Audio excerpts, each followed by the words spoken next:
High মিনাসান কনিচিওয়া। আমি Ahsan Habib easy Japanese by Ahsan YouTube চ্যানেলের পক্ষ থেকে আমি আপনাদেরকে স্বাগত জানাচ্ছি। তো আজকে আমরা দেখব লেসন 2 এর গ্রামার। তো আশা করি আজকের এই ক্লাসটি সম্পূর্ণ আপনারা দেখবেন, আর আপনারা যদি দেখেন তাহলে আপনারা উপকৃত হবেন। তাহলে আমরা শুরু করি আজকের এই ক্লাসটি। আচ্ছা, এখানে কি লেখা আছে? করে, সরে, আরে। এটা আমরা অলরেডি ভোকাবুলারিতে পড়েছি আমরা এটা। করে মানে এটা, সরে মানে ওটা, আরে মানে ওইটা।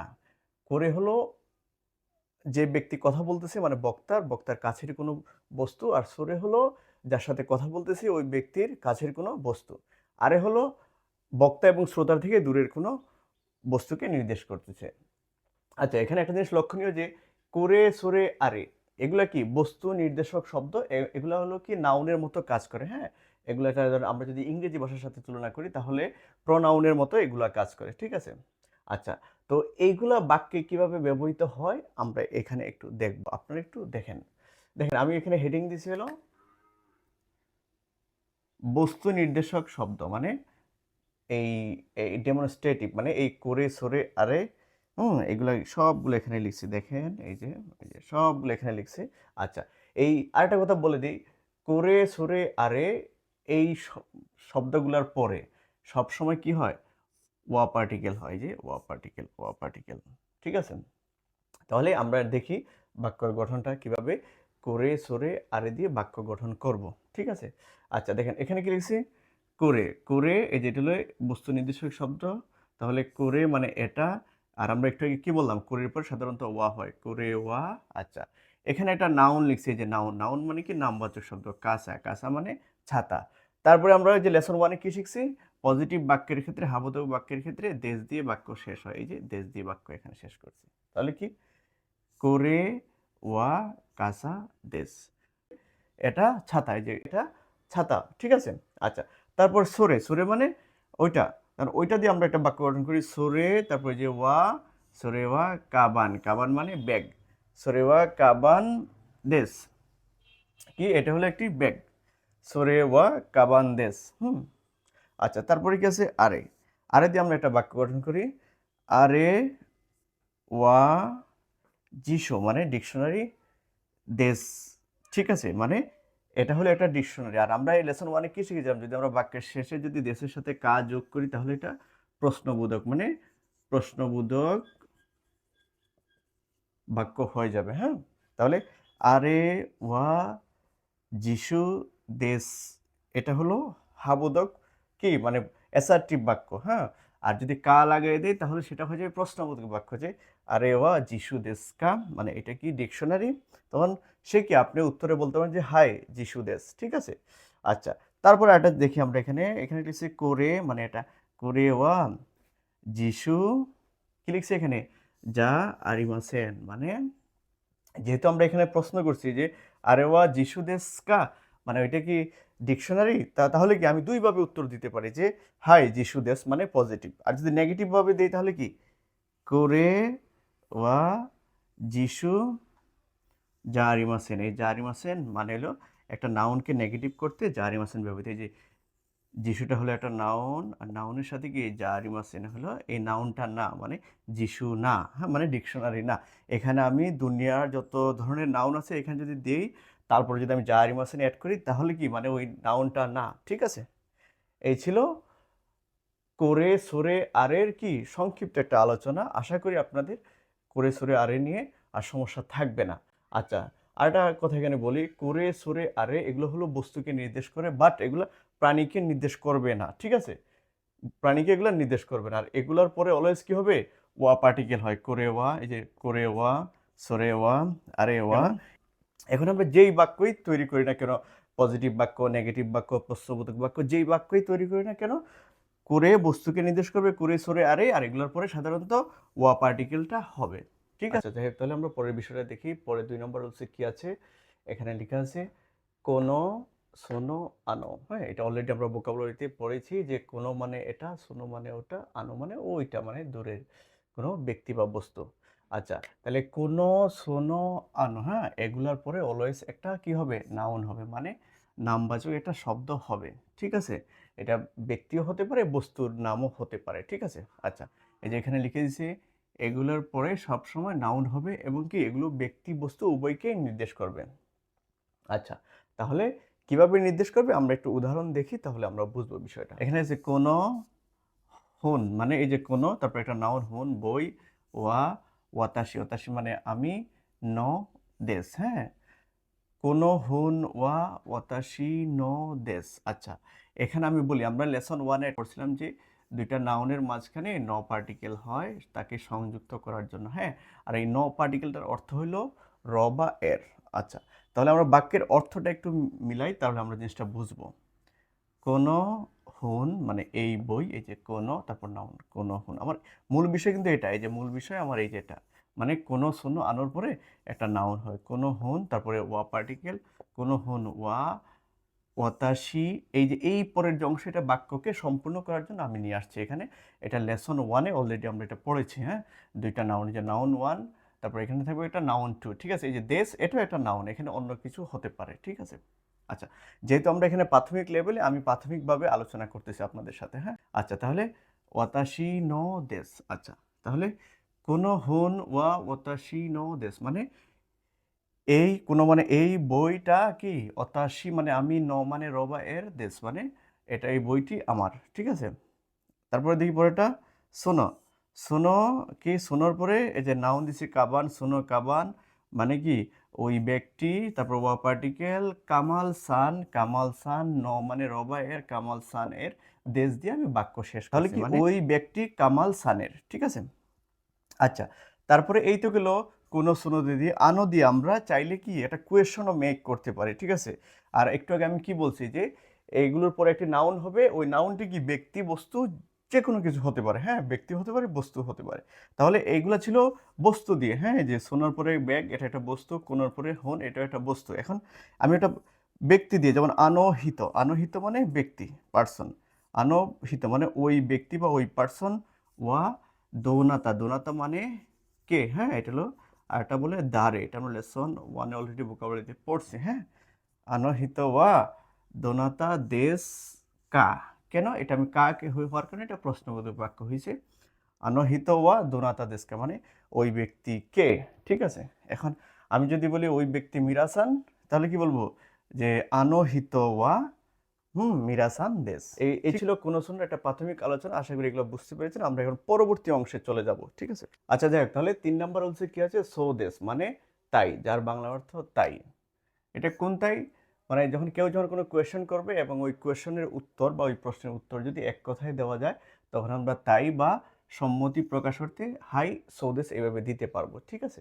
আমরা উদাহরণটা পড়ি, তাহলে আমরা একটু ক্লিয়ার হব। এখানে ক্লিয়ার আছে, করে ওয়া যিশু দেশকা মানে ওইটা কি ডিকশনারি? তাহলে উত্তর যদি হয় ডিকশনারি, তাহলে কি হবে, হাই সো দেশ মানে হ্যাঁ তাই, মানে ওইটা ডিকশনারি। আচ্ছা, এখন এটাকে আমি হাই সো দেশ, যদি উত্তর না হয় তাহলে কি, না হলে আমি ইয়ে সোজা আরিমাসেন দিতে পারবো, কিন্তু জাপানিজরা এই সোজা আরিমাসেনটা কম ব্যবহার করে, ঠিক আছে? তো আপাতত আমরা এটা ইউজ করবো না, হ্যাঁ? আচ্ছা, পজিটিভের ক্ষেত্রে আমরা এভাবে চিন্তা করবো, যদি এক কথায় হা বলা যায় তাহলে বলবো হাই সো দেশ, হ্যাঁ তাই।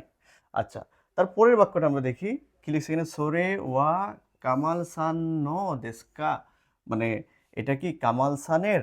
আচ্ছা, দেখেন, যদি কামাল সান, এখানে তো হা বোধক দিয়ে হয়েছে, এখন হলো না বোধক দিয়ে, যদি কামাল সানের না হয় তাহলে কি হবে, ইয়ে চিগাইমাস, হ্যাঁ? ইয়ে চিগাইমাস মানে না, কামাল সানের না, না এটা সঠিক না, ঠিক আছে?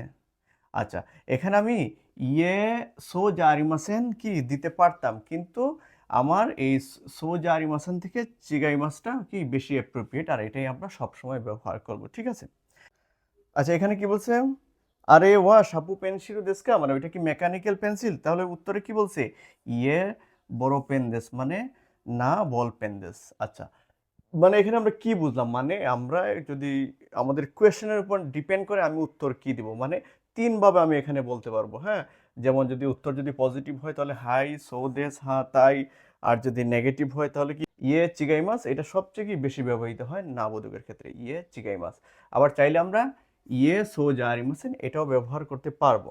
আচ্ছা, আবার যদি আমরা চাই না, যেটা যে কোয়েশনটা করছে উনি চিনতেছে না ওইটা কি, আমি ওইটা রিয়েল জিনিসটা কি ওইটা আমি বলে দিলাম, যেমন এই সেন্টেন্সের ক্ষেত্রে, আরে ওয়া সাপু পেন্সিল দেশকা ওইটা কি মেকানিক্যাল পেন্সিল? বলছে ইয়ে এটা মেকানিক্যাল পেন্সিল না, এটা হলো ওই যে কি সেটা ওইটা সে উল্লেখ করে দিয়েছে, বড় পেন দেশ, ঠিক আছে? আচ্ছা যাক, তাহলে আমরা 4 নম্বর রুলসটা দেখি। এখানে কি লেখা আছে?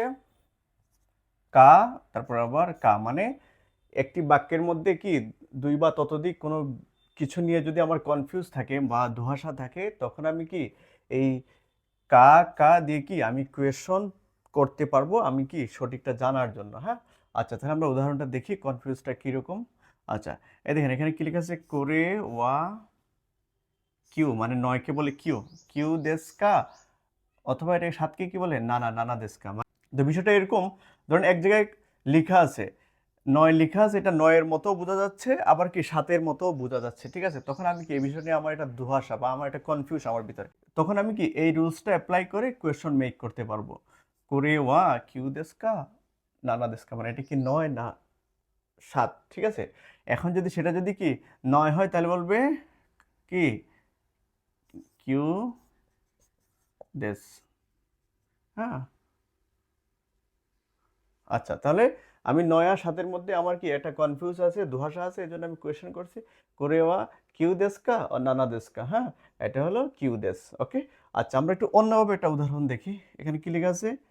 কোরেওয়া হুন দেস্কা, মানে কি এটা কি বই? আর নোতো দেস্কা, মানে নাকি নোট, হ্যাঁ। ধরেন একটা বই কোথাও আছে, হ্যাঁ, এটা কি বইও বোঝা যাচ্ছে, আবার কি নোটবুক মানে খাতার মতো বোঝা যাচ্ছে, তখন কি আমি আমার এই ধোঁয়াশাটা কি দূর করার জন্য আমি কোয়েশ্চেন করলাম কি করে ওয়া হুন দেস্কা, মানে এটা কি বই, নোতো দেস্কা, নাকি এটা নোটবুক, হ্যাঁ। এখন যদি সেটা বই হয়, তাহলে কি বলবে? করে ওয়া, করে ওয়া হুন দেস, দেখছেন? এই যে এখানে ওই যে করে সোরের রুলসটা চলে আসছে এখানে, হ্যাঁ। তো কথাবার্তা এরকমই আসলে, আমরা যা শিখবো, পূর্বে যা শিখছি, সামনে যখন আমরা লেসনগুলো করবো, তখন সবগুলো এভাবে চলে আসবে, হ্যাঁ। কোরেওয়া হুনদেস, ঠিক আছে? আর আমি চাইলে এই কোরেওয়াকে ব্যবহার না করতে পারবো, জাস্ট আমি কি হুনদেস, ব্যাস হুনদেস, এটা এতটুকু আমি কি ব্যবহার করতে পারবো, ঠিক আছে? এটা আমার উপরে ডিপেন্ড করে আমি কি বলতে চাচ্ছি, হ্যাঁ।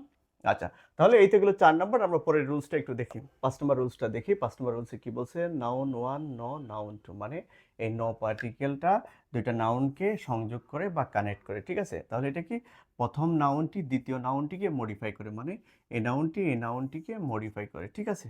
আচ্ছা, তাহলে আমরা একটু উদাহরণটা দেখি কিভাবে মডিফাই করে, ঠিক আছে? আচ্ছা, বইতে লেখা আছে কম্পিউটার ন হুন দেশ, ঠিক আছে? মানে কম্পিউটার আর ন মানে আমরা জানি কি র বা এর, কম্পিউটার এর, হুন মানে বই, কম্পিউটারের বই, মানে এটা কম্পিউটারের বই। এখন এই যে এটা আমি কথাটা বললাম, এটা কি বলবো? একটু আগে আমরা শিখছিলাম, তখন আমরা করে, করে মানে এটা, আর করের পরে সাধারণত কি হয়? ওয়া পার্টিকেল। তাহলে করে ওয়া কম্পিউটার ন হুন দেশ, ঠিক আছে? আচ্ছা, এর পরেটা আমরা দেখি কুরুমা ন হুন দেশ, মানে কুরুমা মানে গাড়ি, ন মানে র বা এর, তাহলে গাড়ির, হুন মানে বই, গাড়ির বই, হ্যাঁ। এটা গাড়ির বই। আচ্ছা, এখন এই যে এটা বললাম, এটা গাড়ি রিলেটেড বই বা গাড়ির বই, হ্যাঁ। তাহলে এই যে এটা কিভাবে বলবো? কোরেওয়া, কোরেওয়া কুরুমানো হুন দেশ, ঠিক আছে? মানে আমার এই যে 5 নম্বর রুলসে আমি 1 নম্বর রুলস আমি নিয়ে আসছি এখানে, কেন? এটাই নিয়ম, গ্রামার একটার সাথে আরেকটা কানেক্টেড অলওয়েজ, ঠিক আছে? তাহলে কোরেওয়া কুরুমানো হুন দেশ, এটা হলো গাড়ির বই, ঠিক আছে? আচ্ছা, তারপরে এখানে কি লেখা আছে? ওয়াতাশি ন কুরুমা দেশ, ঠিক আছে? এই যে এটা নাউন ওয়ান, এটা হলো নাউন টু, আর মাঝখানে ন পার্টিকেল। তাহলে ওতাশি মানে আমি, ন মানে রবায়ের, তাহলে আমার, কুরুমা মানে আমার, কুরুমা মানে আমার গাড়ি, ঠিক আছে? আর দেশ, এই যে সবগুলো শেষে দেশ আছে, মানে বাক্য সমাপ্তি সূচক পজিটিভলি আমরা দেশ ব্যবহার করি, ঠিক আছে? আচ্ছা, তাহলে অতাশি ন কুরুমা দেশ মানে আমার গাড়ি, ঠিক আছে? আচ্ছা, এখন আমি যদি বলে মানে ওইটা আমার গাড়ি, তাহলে ওইটা আমি কিভাবে বলবো? আমার এবং আমি যার সাথে কথা বলতেছি, দুইজন থেকে গাড়িটা অনেক দূরে, মানে ওই গাড়ির অবস্থান দূরে, এজন্য আমি তখন বলবো কি আরেওয়া, আরেওয়া ওতাশি ন কুরুমা দেশ। আচ্ছা, তাহলে এখানে হলো এই কুরে সোরে বা আরে, যে এগুলো যে আমরা পড়ছি, এগুলো অলরেডি আমরা রুলস ওয়ানে পড়ছি, হ্যাঁ। এখন আমরা 5 নম্বর রুলসের মূলত হলো যে এই বিষয়টা নিয়ে, মানে দুইটা নাউনের মাঝখানে ন পার্টিকেল হয়, তাহলে এই যে দুইটা, এটা নাউন, এটা নাউন, এটা নাউন, এটা নাউন, হ্যাঁ। এই সবগুলা নাউন, এদিকেও নাউন, আর এই মাঝখানে আছে ন পার্টিকেল র বা এর অর্থে, ঠিক আছে?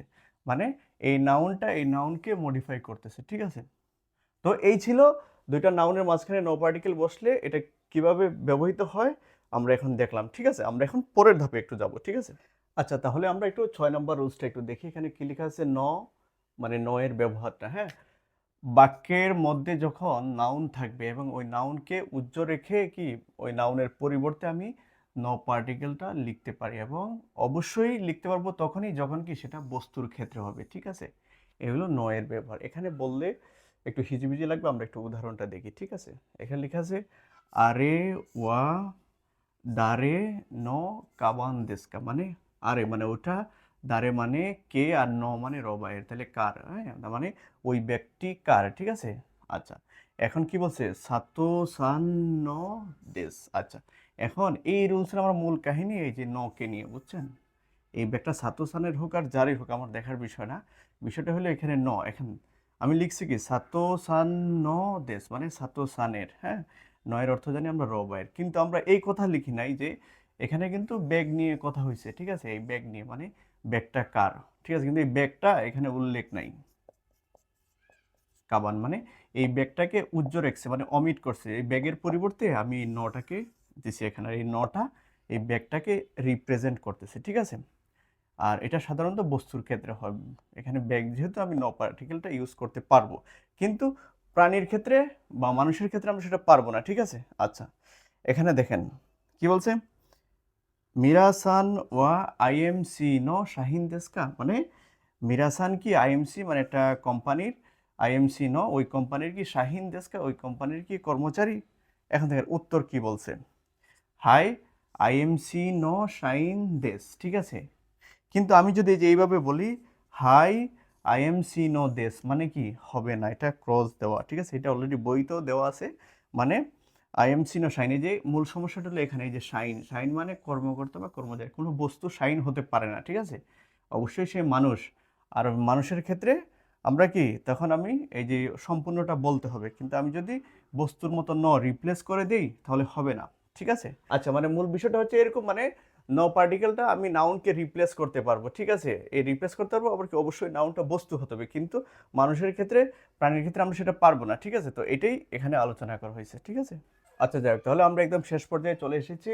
7 নম্বর রুলস, 7 নম্বর রুলসে কি বলছে? ও, এটা আসলে জটিল কিছু না। এটা হলো ও, মানে ওটা কি ভদ্রভাবে কথা বলার সময় কি হয়, মানে কিছু কিছু শব্দ আছে জাপানিজ ভাষায়, ওই শব্দের পূর্বে ও বসালে ওই শব্দটাকে কি পোলাইটলি বা সম্মানসূচক ব্যবহার করার জন্য এই ওটা ব্যবহার করা হয়। যেমন ও মিয়াগে, ও সাকে, ঠিক আছে? এরকম আরো শব্দ আছে, এগুলো আমরা সামনে পাবো, ঠিক আছে? তো এই পর্যন্ত আমরা এই দুইটাই শিখি, হ্যাঁ? অমিয়াগে এবং ওসাকে। আচ্ছা, তাহলে এটা হলো ভদ্রভাবে এবং সম্মানসূচক কথা বলার জন্য। আচ্ছা, তাহলে 8 নম্বরটা আমরা একটু দেখি। 8 নম্বরে কি বলছে? সো দেস্কা, হ্যাঁ? সো দেস্কার অর্থটা এরকম, তাই নাকি, হ্যাঁ? এটা একটা এক্সপ্রেশন বা অভিব্যক্তি। তো এটা কিভাবে ব্যবহৃত হয় আমরা একটু দেখি, হ্যাঁ? যেমন কোনো কাসা ওয়া, মানে কি এই ছাতা, যে কোনো কাসা, কাসা ওয়া আনাতা নো দেস্কা, মানে এই কাসাটা বা এই ছাতাটা কি আপনার? তাহলে কি বলছে? ইয়ে চিগাইমাস, মানে না, এটা মানে তুমি ভুল বলছো। তাহলে এটা কার? মিরাসান নো দেশ, ঠিক আছে? মানে এটা মিরাসানের, ঠিক আছে? এখন তাহলে লাস্টে কি বলছে? সো দেস্কা, তাই নাকি, মানে এই সাউন্ডটা হবে একটু ল টোনে হবে। মানে কেন? কথাটা বলবে স্পিকার, যিনি কথাটা শুরু করছে উনি বলবে। কেন? উনি এই ইনফরমেশনটা উনি জানতো না, ঠিক আছে? এই ছাতাটার এক্সাক্ট মালিককে উনি জানতো না, হ্যাঁ?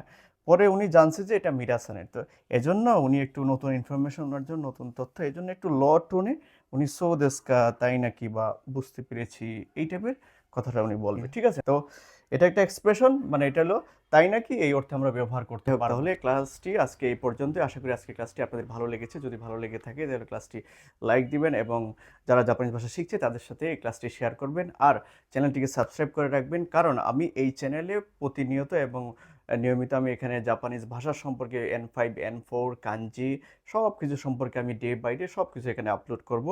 আশা করি আপনারা সবসময় আমার পাশে থাকবেন, এবং আপনাদেরই কোনো সমস্যা থাকলে আমাকে কমেন্টে জানাতে পারেন, ঠিক আছে? তো যাই হোক, আজকে এই পর্যন্তই। আল্লাহ হাফেজ, ভালো থাকবেন।